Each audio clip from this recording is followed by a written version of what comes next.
Vamos a comenzar a resolver la guía de teoría de grafos. Vamos a hacer particularmente en este video los primeros 5 ejercicios para empezar a sentar toda la información que hemos ido adquiriendo sobre estos temas. En realidad la teoría sobre grafos es muy amplia, incluso lo que vemos en esta materia es solamente un subconjunto muy reducido de todo lo que se podría hablar de grafos.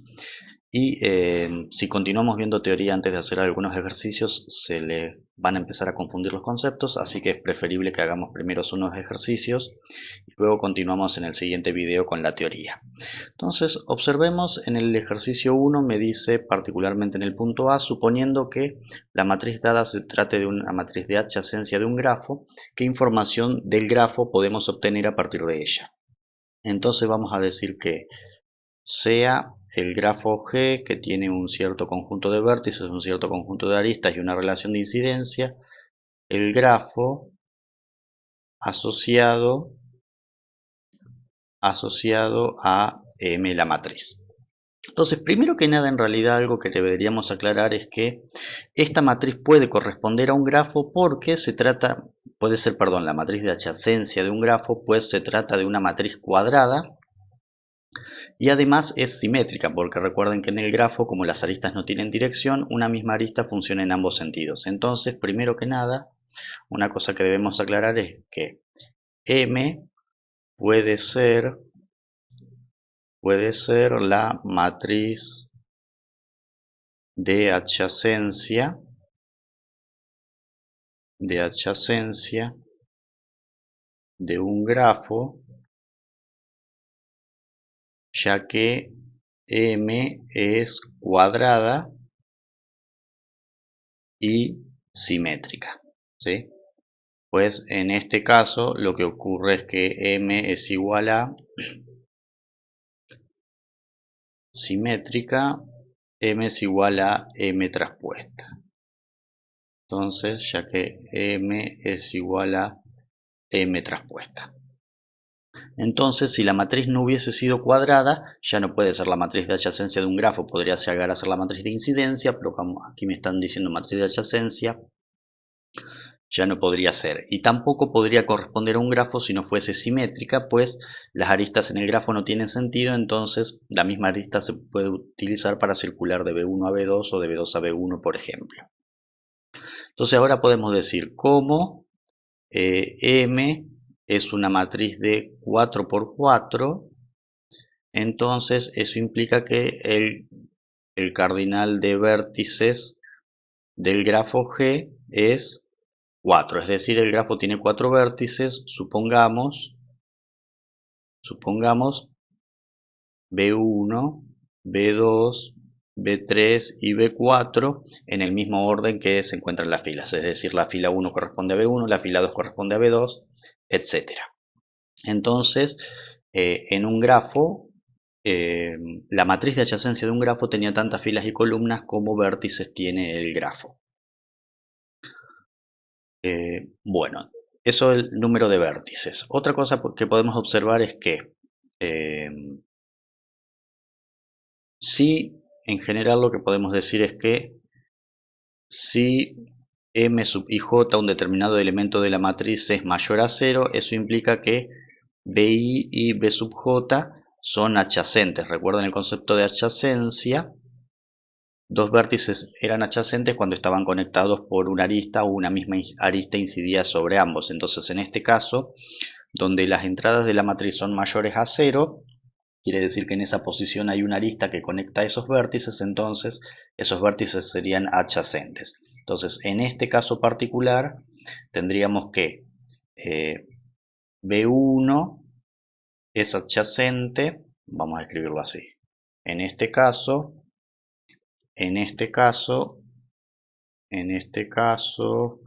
B1 es adyacente a B1 y B3, vamos a escribir esta parte más prolija, a B1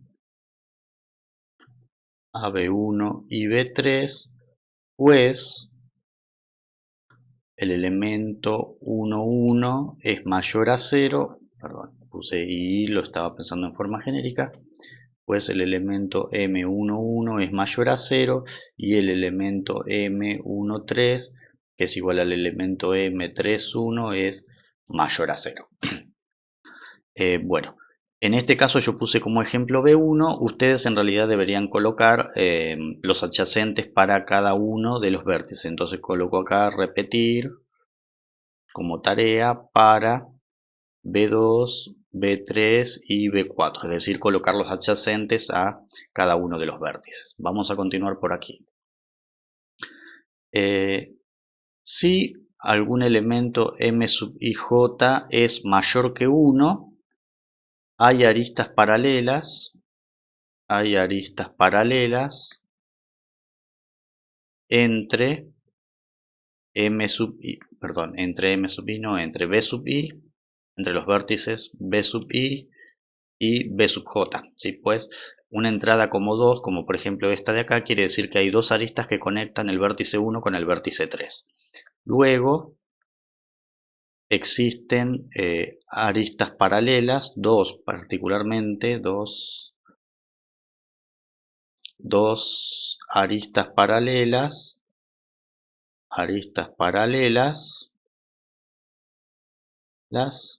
entre B1 y B3.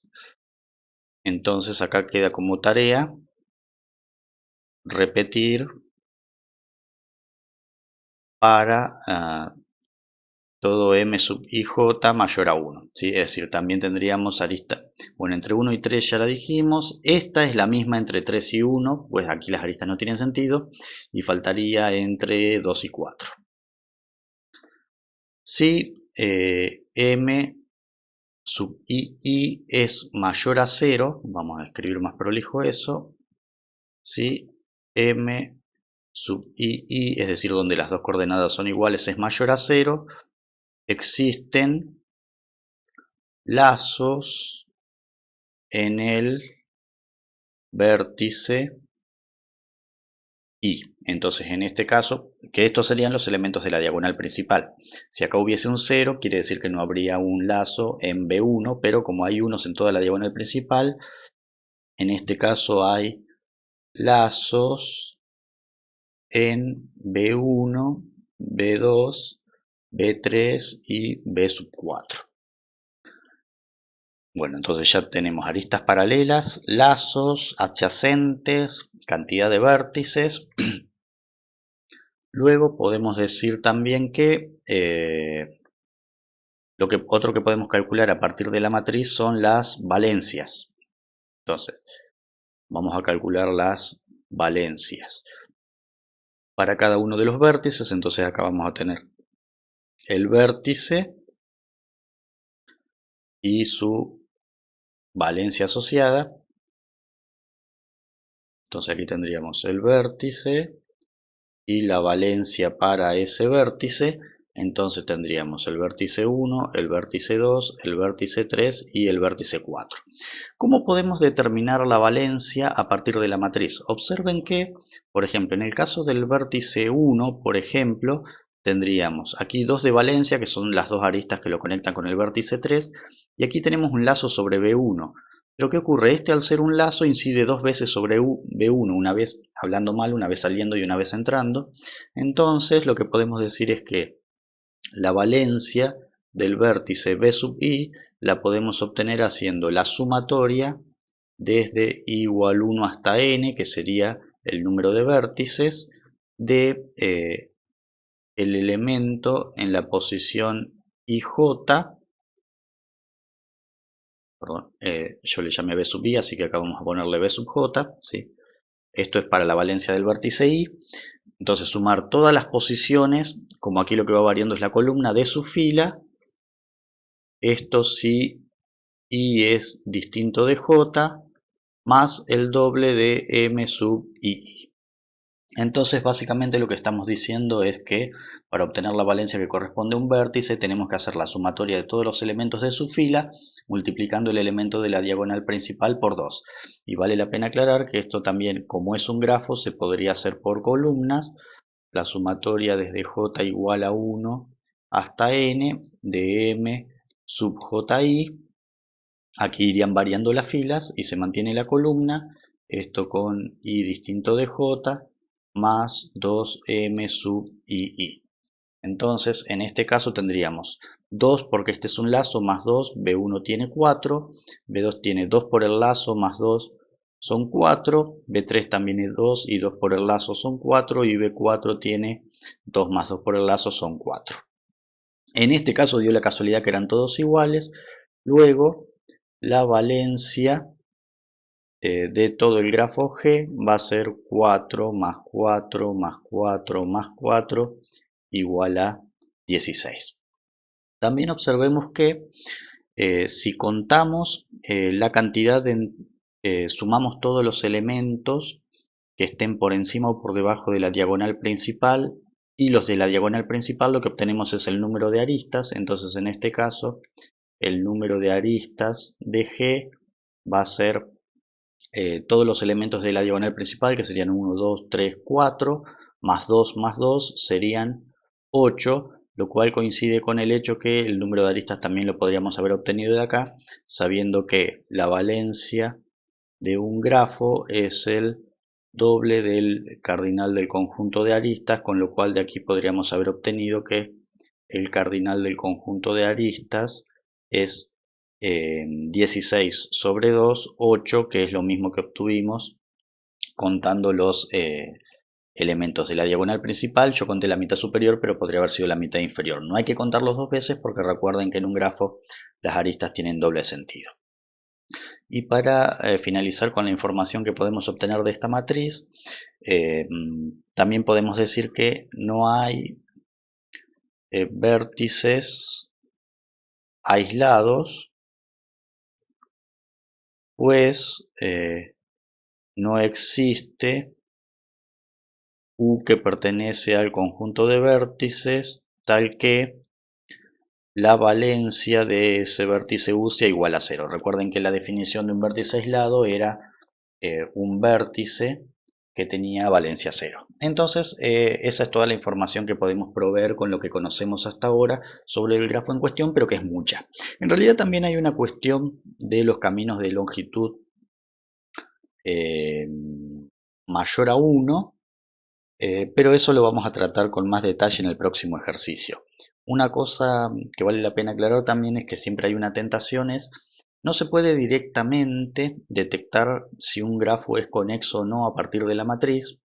En este caso, y en todos los casos en realidad, salvo algunos casos muy particulares donde haya un vértice aislado, en donde en ese caso claramente el grafo no va a ser conexo, pero cuando sí es conexo no hay una manera rápida de detectarlo a partir de la matriz, más que realizar otra representación que es el gráfico, pero aquí me estaban pidiendo específicamente la información que podía sacar de la matriz. Bueno, entonces, entre otras cosas, no se olviden de chequear al principio de todo que para que pueda ser la matriz de adyacencia de un grafo sea cuadrada y sea simétrica, no se olviden de dar el número de vértices que tiene, que está dado por la dimensión de la matriz. Bueno, ahora vamos a pasar al punto B. Algunas cosas se van a mantener, otras cosas van a ir cambiando. Entonces vamos a suponer ahora que esto se trata de un dígrafo, que es lo que me pide en el punto B, que esta sea la matriz de adyacencia, pero de un dígrafo. Entonces yo voy a ir poniendo en rojo lo que cambia. Entonces ahora esta sería gamma, y esto va a ser el dígrafo asociado a M. Entonces puede ser la matriz de adyacencia de un dígrafo ya que es cuadrada, pero esto de simétrica en un dígrafo ya no cuenta, ¿sí?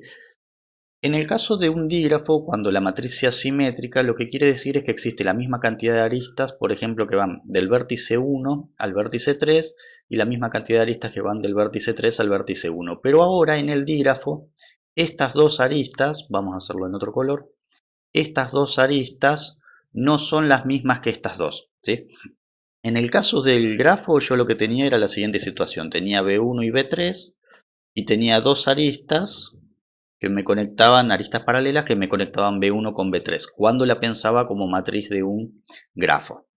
Pero las mismas dos aristas me servían para uno o para el otro.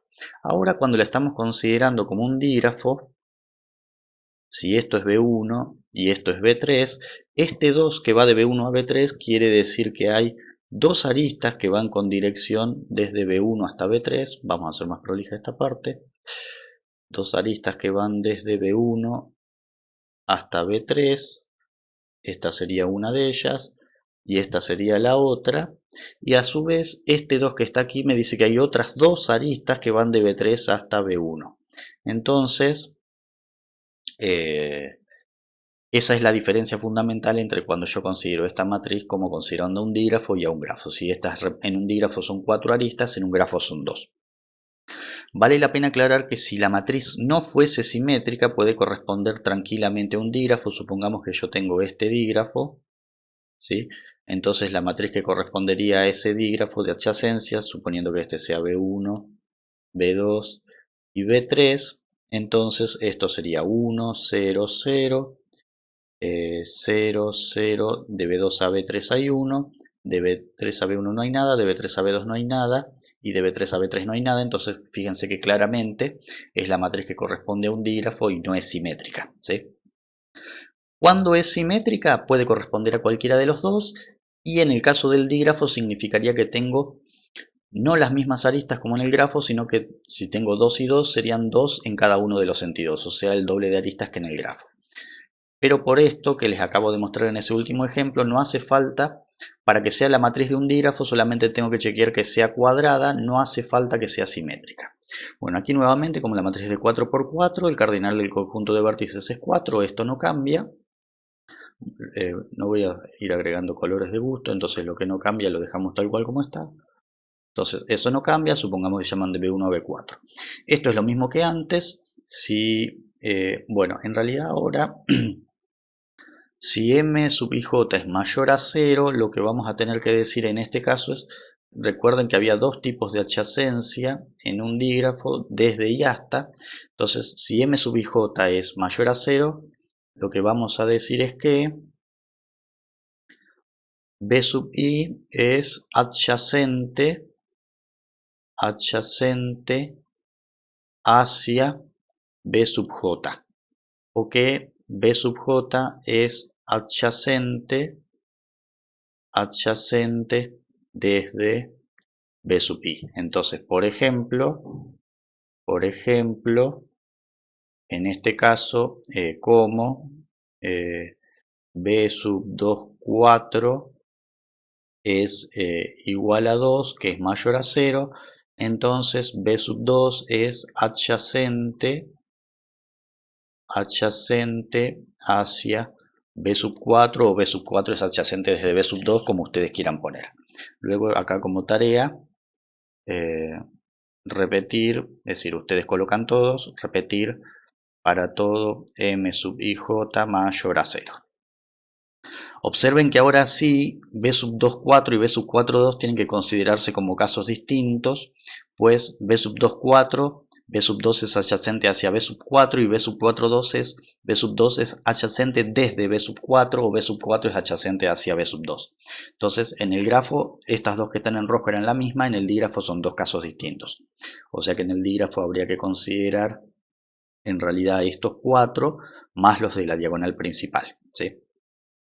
No se olviden también los de la diagonal principal en este caso. Por ejemplo, en este caso, como otro ejemplo, b sub 1 es adyacente hacia b sub 1, pues hay un lazo de b sub 1 a b sub 1. Si una posición es mayor a 1, hay aristas paralelas entre b sub i y b sub j, eso sigue siendo cierto. Esto que está aquí también es cierto, lo único que ahora estas dos aristas paralelas no son las mismas que estas dos, así que ahora, si en el caso del grafo había solamente dos, 1, 3 y 3, 1 que eran el mismo, y 2, 4 y 4, 2 que eran el mismo, ahora hay 4 distintos. Entonces, esta que está aquí es entre b1 y b sub 3, ya que m sub 1, 3 es, vamos a poner m sub 1, 3, ya que, vamos a poner así, ya que m sub 1, 3 es igual a 2, que es mayor a 1, entonces también habría que hacer 3, 1, 2, 4 y 4, 2. Si un elemento de la diagonal principal es mayor a 0, existen lazos en el vértice Y, eso sigue siendo cierto, y también es cierto que hay lazos en los 4 vértices. Las valencias ahora cambian porque recuerden que ahora teníamos una exvalencia y una invalencia, entonces lo que vamos a hacer es modificar esto, vamos a extender nuestra tabla y vamos a colocar acá. La invalencia eran las que tenían a cada uno de los vértices como vértice final. La exvalencia eran aquellos que tenían a los vértices como vértice inicial y la valencia era la suma de las dos anteriores. Entonces la invalencia de B1 serían todos los, o sea, como el elemento M sub IJ significa que sale de I y llega a J, entonces la invalencia de B sub I va a ser la sumatoria desde desde J igual 1 hasta N, que en este caso es 4, de M sub IJ, es decir, la sumatoria de la columna, y la exvalencia, que son los que tienen como vértice inicial el vértice, como es la primera coordenada, va a ser la sumatoria de la fila. La exvalencia del vértice B sub I va a ser la sumatoria desde J igual a 1 hasta N de M sub IJ. Es decir, perdón, dijimos que ahora lo que iba a variar era la... no, está bien, esto es M sub IJ, el que coloqué al revés es el anterior, pues en la invalencia dijimos que lo que teníamos que sumar era la columna, es decir, manteniendo la columna I fija y variando la fila, esto sería M sub JI. Ahora sí, está corregido. Es decir, en el caso de la invalencia, como se mantiene fija la columna, estoy sumando toda la columna. En el caso de la exvalencia, como se mantiene fija la fila, estoy sumando toda la fila.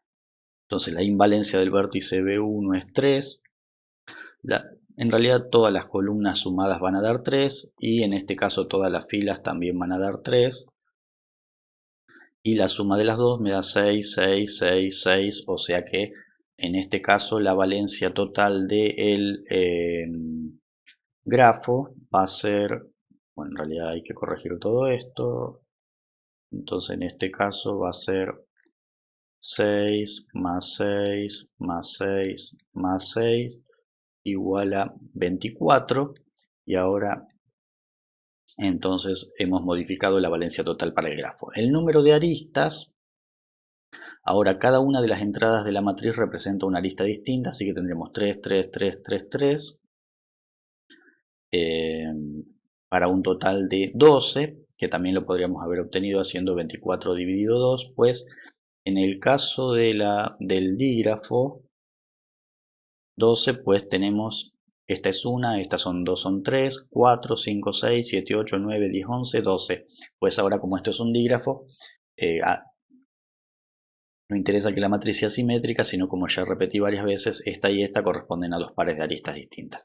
También podríamos haber hecho 24 sobre 2, pues cada arista contribuye uno a la invalencia y uno a la exvalencia, y como ambos se suman para la valencia, cada arista estaría contribuyendo 2 a la valencia total. También podríamos haber dicho entonces que el número de aristas del dígrafo va a ser 24 dividido 2, 12, utilizando el teorema anterior. Nuevamente vale lo mismo, no hay vértices aislados porque no hay ninguno que la valencia sea 0. Y lo que sí se puede agregar es que recuerden que había dos tipos de vértices en un dígrafo, no hay pozos. Los pozos eran aquellos vértices a los cuales llegaban aristas pero no partía ninguna, es decir, que la valencia 0, pues vamos a utilizar comillas para ser más rápido, pues no existe un vértice U tal que su exvalencia sea igual a 0, pues es pozo cuando ninguna arista lo tiene como vértice inicial, y no hay fuentes, pues no existe ningún vértice tal que su invalencia sea igual a 0. Una fuente era aquel del que partían aristas pero no llegaba a ninguna.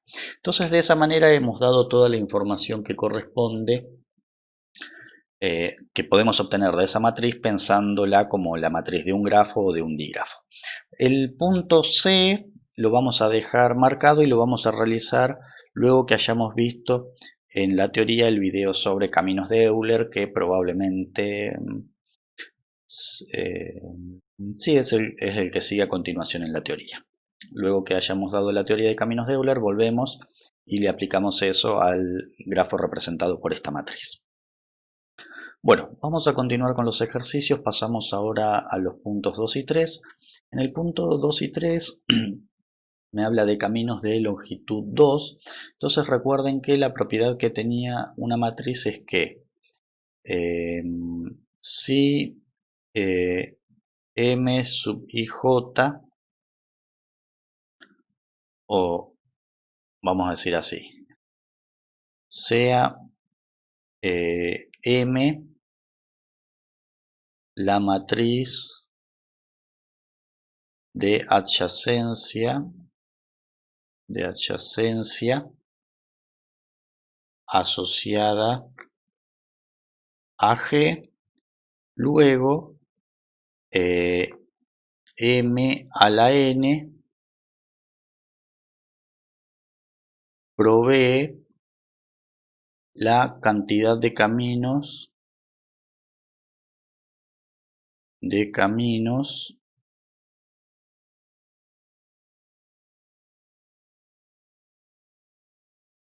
de longitud n para cada par de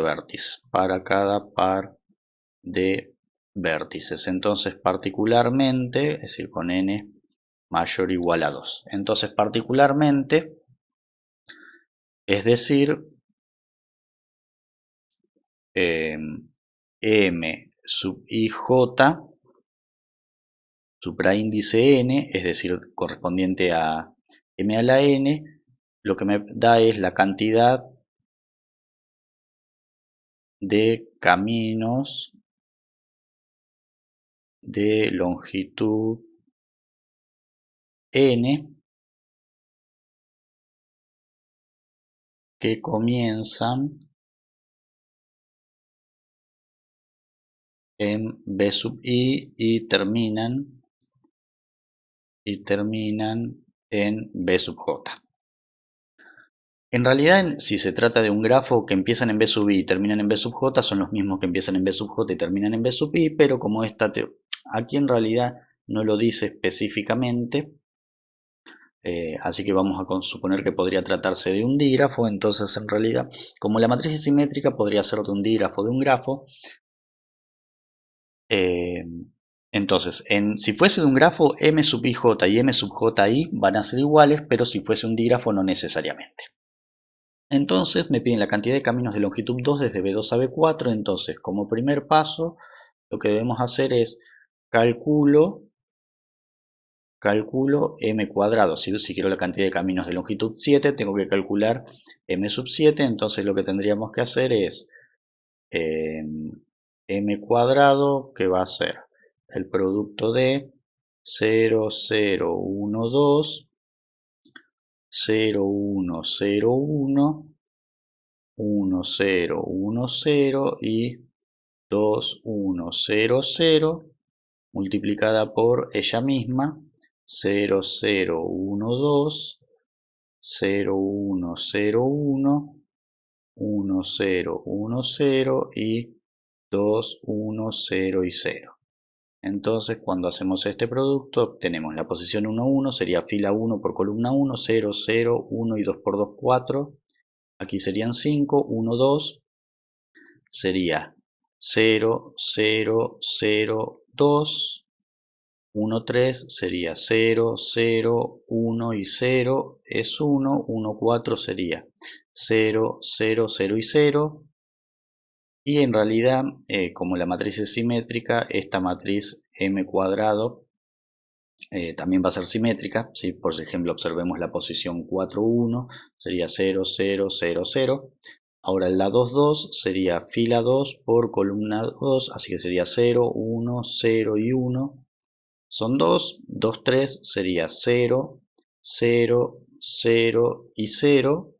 ¿Sí? Pues fíjense que en la fila 2 y en la 3 los ceros y los unos están intercalados. La 2, 4 sería 0, 1, 0 y 0.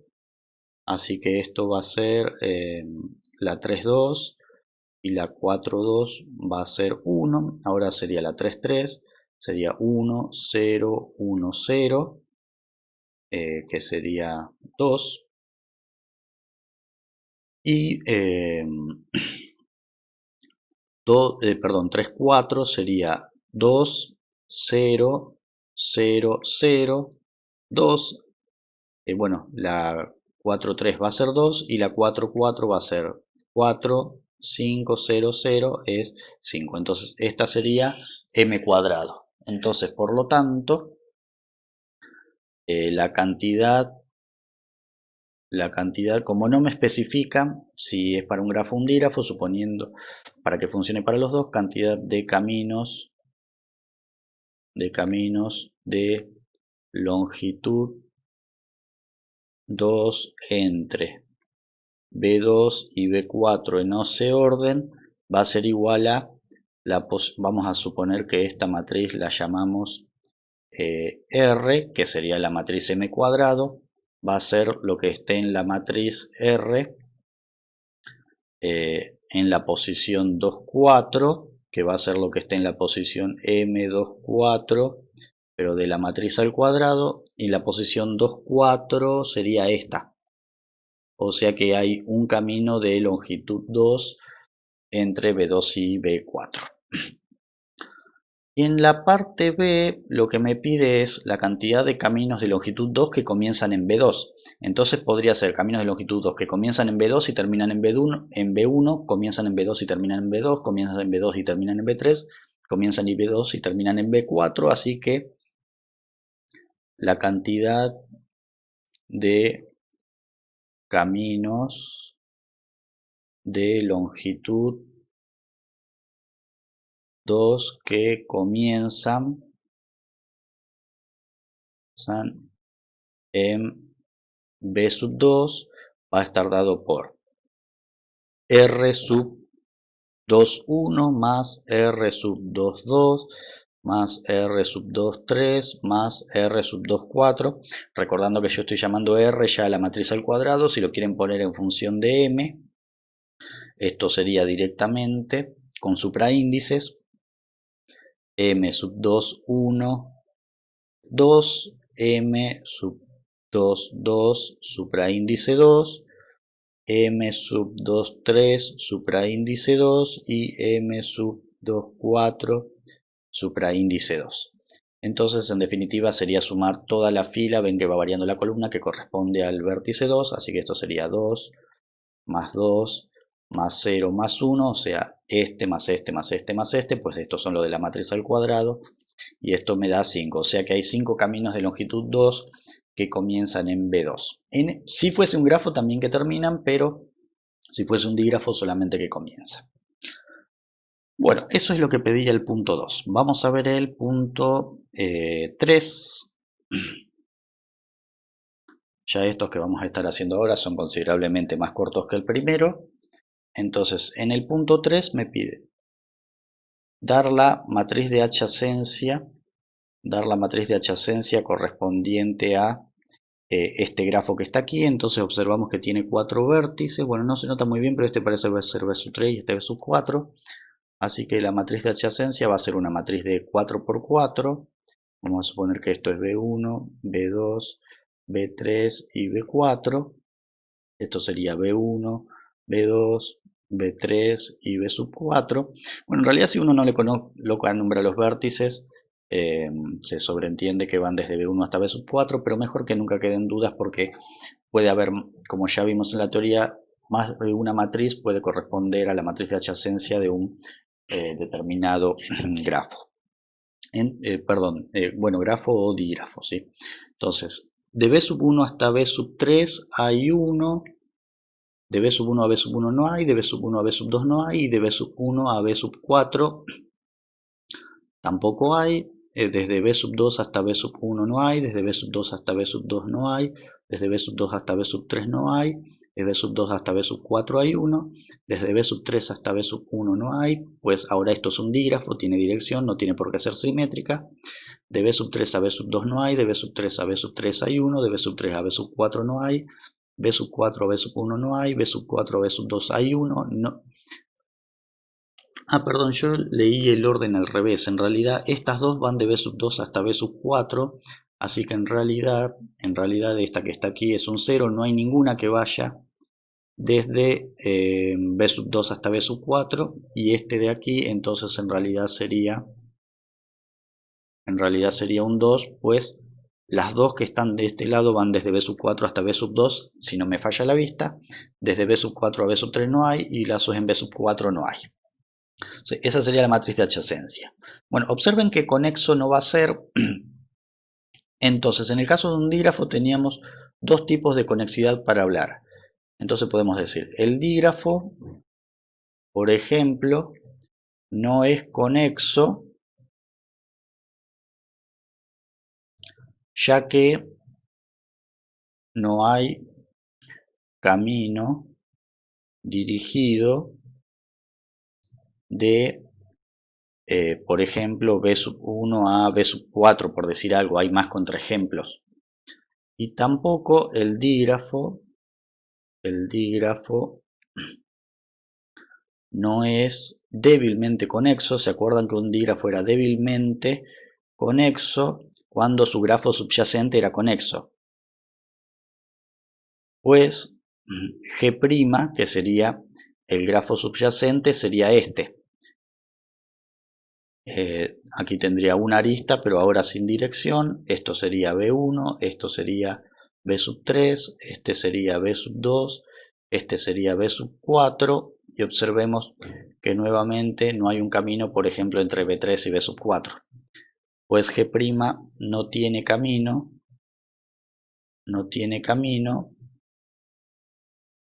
entre B sub 3 y B sub 4. Yo tomo este contraejemplo, pero hay más. Bueno, y luego ahí me piden si tiene un pozo, hallarlo. Recuerden que un pozo era un vértice cuya exvalencia era 0, ¿sí? Entonces, una manera sería obtenerlo de la matriz.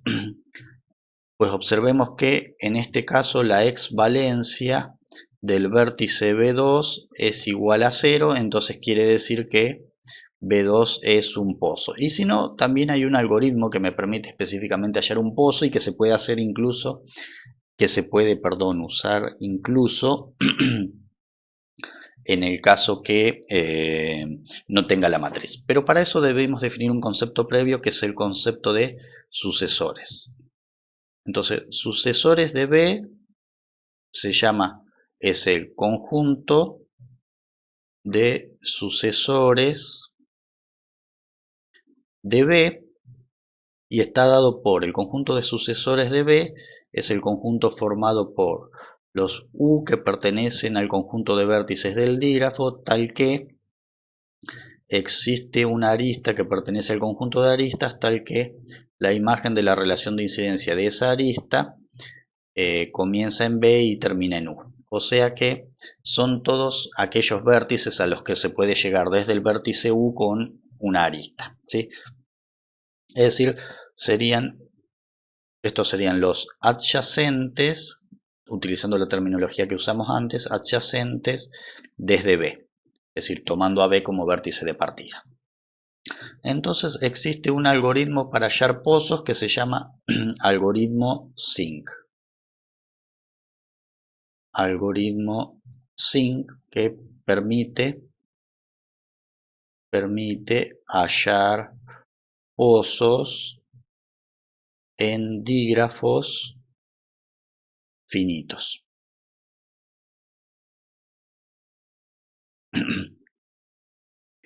Entonces el algoritmo consiste en lo siguiente. Como primer paso selecciono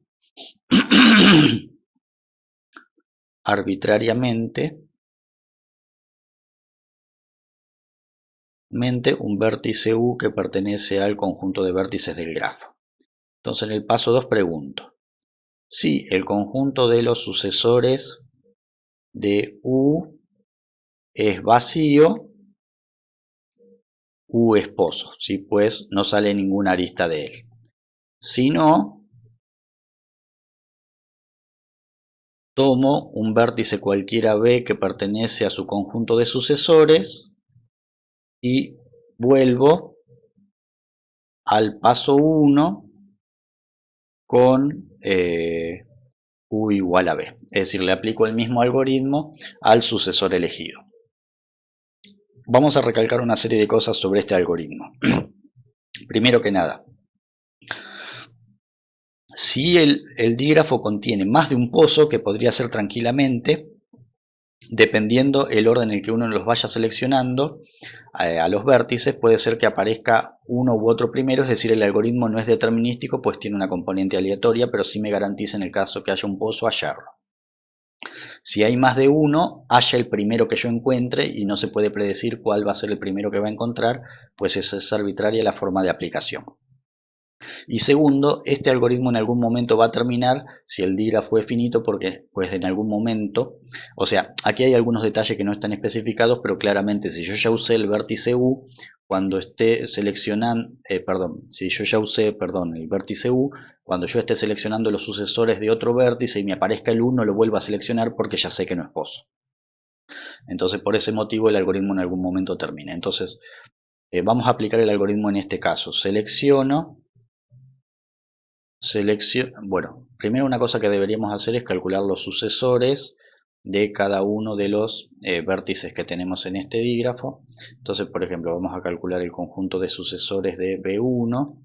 El conjunto de sucesores de B1 contiene solamente a B3. El conjunto de sucesores de B2 es vacío, pues no sale ninguna arista de él. El conjunto de sucesores de B3 es B3, pues hay una arista de B3 asimismo, y el conjunto de sucesores de B4 sería B2, pues las dos aristas que salen de B4 van a B2. Entonces, como primer paso selecciono U igual a B1, como el conjunto de los sucesores de B1 es distinto de vacío, tomo y no me queda otra que tomar U igual a B3. ¿Sí? Entonces, aplico sync, pero ahora a partir de B3. Entonces, como el conjunto de los sucesores de B3 es distinto de vacío, tomo U igual a B3, pero ya fue seleccionado,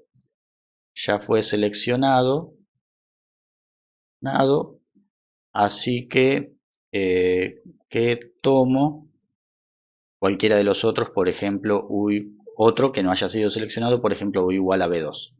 Entonces, como el conjunto de los sucesores de B2 es vacío, B2 es pozo. Y entonces de esa manera este algoritmo encuentra los pozos en un dígrafo. Y vale la pena aclarar que, si bien no lo vamos a ver ahora, existe un algoritmo equivalente para encontrar fuentes, que serían aquellos cuya invalencia es cero, solo que en ese caso, en lugar de utilizar el conjunto de los sucesores, se utiliza un conjunto llamado de los predecesores de un vértice, que son todos aquellos que lo tienen al vértice como vértice final en lugar de inicial. Bueno, y para ir cerrando este video vamos a ver estos dos ejercicios. Primero que nada, en el punto 4 además sirve para mostrar un concepto que aún no habíamos mostrado, que es el concepto de RDU. Se llama conjunto de alcanzables desde U. ¿Sí? Entonces son todos aquellos vértices a los que yo puedo llegar desde U recorriendo un camino. No necesariamente aristas que serían adyacentes, sino puede ser un camino más largo. Entonces R de U está formado por todos aquellos B que pertenecen al conjunto de vértices, tal que existe un camino desde U hasta B. Entonces lo que me pide probar es que si un vértice es alcanzable desde otro, entonces el conjunto de los alcanzables del primero está incluido en el conjunto de los alcanzables del segundo. Entonces, esto sería una hipótesis y esto es lo que hay que probar. Bueno, entonces vamos a descomponer eso. Entonces, primero que nada, por hipótesis, si U es alcanzable desde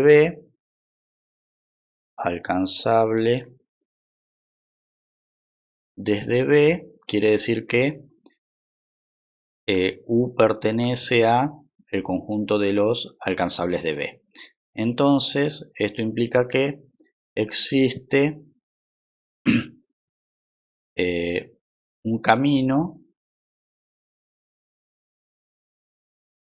U dado por la sucesión de vértices, vamos a aclarar, dado por la sucesión de vértices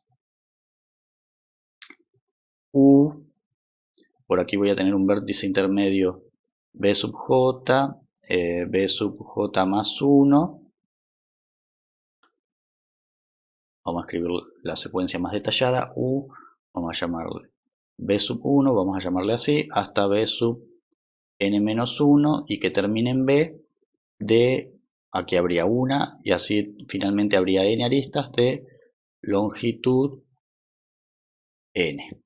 ¿Sí? Entonces eso es lo que quiere decir que el vértice U sea alcanzable desde B, que hay un camino de una cierta longitud que me permite ir desde...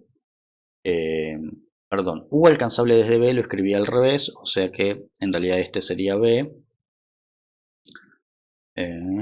U alcanzable desde B es al revés, que sale de B y llega a U. La idea es la misma, pero al revés. Sale de U y, sale de B y llega hasta U porque U es el que es alcanzable desde B. Entonces lo que hay que probar es que hay que probar que R, el conjunto de los alcanzables de U es un subconjunto de los alcanzables desde B. Es decir que lo que hay que probar es que si W pertenece al conjunto de los alcanzables desde U, entonces W pertenece al conjunto de los alcanzables desde B. Entonces, que esta sería lo que hacemos siempre en las pruebas de conjunto, probar que cualquier elemento que está en el primero también está en el segundo. Entonces, si W pertenece a R de U, esto quiere decir que existe un camino que sale desde U y que utiliza, bueno, si a aquellos le llamamos B, a esto vamos a llamarle, no sé, Q sub 1 hasta Q sub K menos 1 y luego W de longitud K desde U hasta W. Pero entonces, ¿qué ocurre? Como este camino termina en U y este camino comienza en U, luego va a existir un camino de longitud n más k que vaya directamente desde B hasta W. Luego, el camino de longitud n más k dado por, perdón, al revés, primero el otro, dado por B, B1, B sub n menos 1, U, y luego de U colocamos todo esto, Q sub 1 hasta Q sub K menos 1, y finalmente W que lleva desde B hasta W.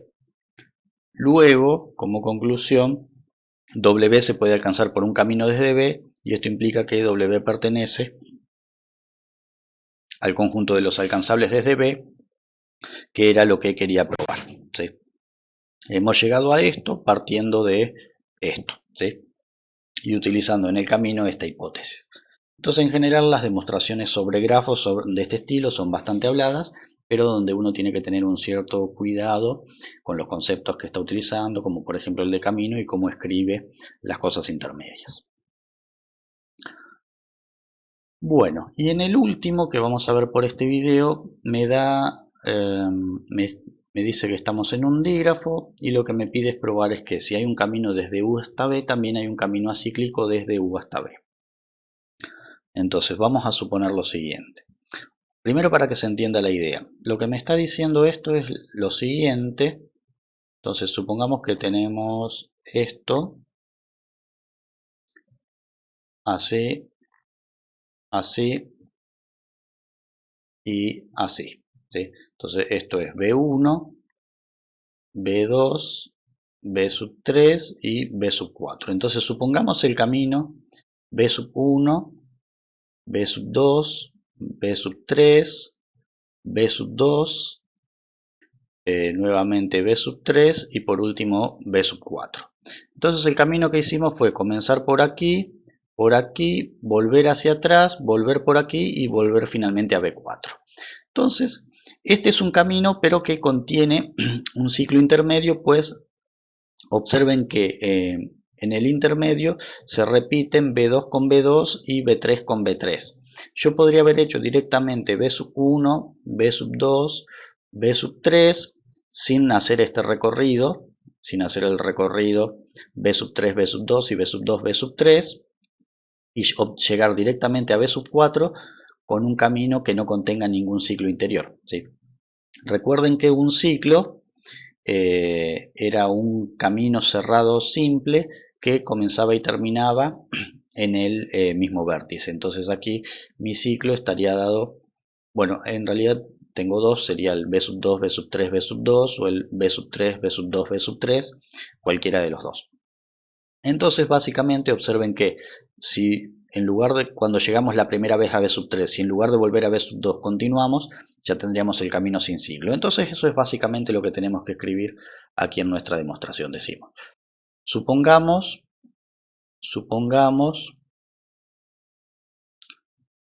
un camino desde U hasta B, donde puede existir un ciclo. Es decir, tenemos un camino de la forma U, B1, por aquí vamos a tener un B sub J, por aquí se va a volver a repetir el B sub J, que aquí sería por ejemplo el B sub 3 con el B sub 3 o el B sub 2 con el B sub 2, y luego así vamos a continuar. Vamos a poner más específicamente un camino de longitud. No, vamos a dejarlo así como está, no vamos a necesitar la longitud para nada, un camino desde U hasta B que contiene, bueno, no me acuerdo cómo había escrito, pero que contiene posiblemente un ciclo, es decir, hasta llegar a B, es decir, en la secuencia de vértices se repite alguno de ellos, por ejemplo, B sub J. Pero el subcamino, vamos a llamarle el subcamino que comienza y termina en B sub J, es un ciclo. Vamos a escribir prolijamente.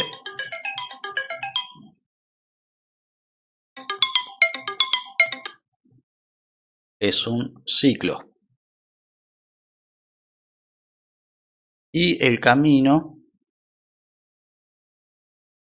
que haga U B1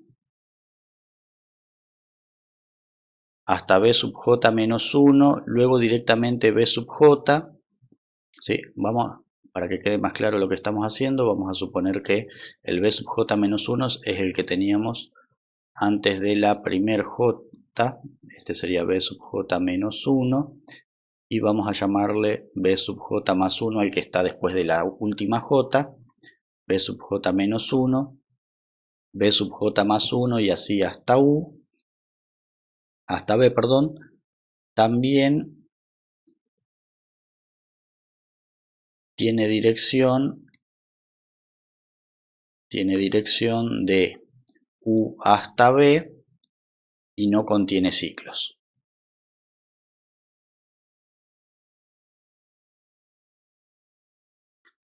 Luego, extrayendo, porque yo aquí supuse que había uno solo, pero puede haber más de uno, extrayendo todos los subcaminos que sean ciclos del mismo modo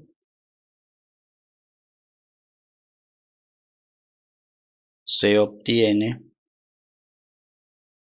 el camino acíclico, es decir, sin cíclico desde U hasta B, es decir, sin ciclos. Vale la pena aclarar una cosa, que esto tiene que ver con lo que le comentaba en videos anteriores sobre la bibliografía, que no hay, sobre todo para la parte de caminos, una terminología tan aceptada. Acá en el contexto de este ejercicio, esto podría ocurrir incluso sin que sea un ciclo, con solamente ser un circuito uno puede aplicar este mismo truco y también funciona. Recuerden que la diferencia entre circuito era un camino cerrado, algo que empezaba y terminaba en el mismo vértice, y ciclo era un camino cerrado pero que además no repetía aristas ni vértices interiormente. Incluso acá podría repetirse varias veces esto, o podría tener una situación así, donde vaya de B sub 3 a un B sub 4 que a su vez contenga un ciclo y luego directamente a B sub 2. Entonces aquí podría repetir varias veces este lazo y sería un circuito, pues repetiría varias veces B4. Entonces la idea es que aquí en este libro están dando ciclo como sinónimo de circuito, ¿sí? Que es bajo la terminología que usamos nosotros, son cosas distintas, es decir, el ciclo sería un caso particular de circuito, pero bajo el concepto más amplio de circuito esta demostración también funciona. Bueno, estos ejercicios tenían la idea de empezar a aplicar lo que vimos en la teoría, que era bastante, y ahora sí que ya hemos asentado algunos conceptos y marcado algunas diferencias, vamos a continuar en el próximo video con caminos y circuitos de Euler.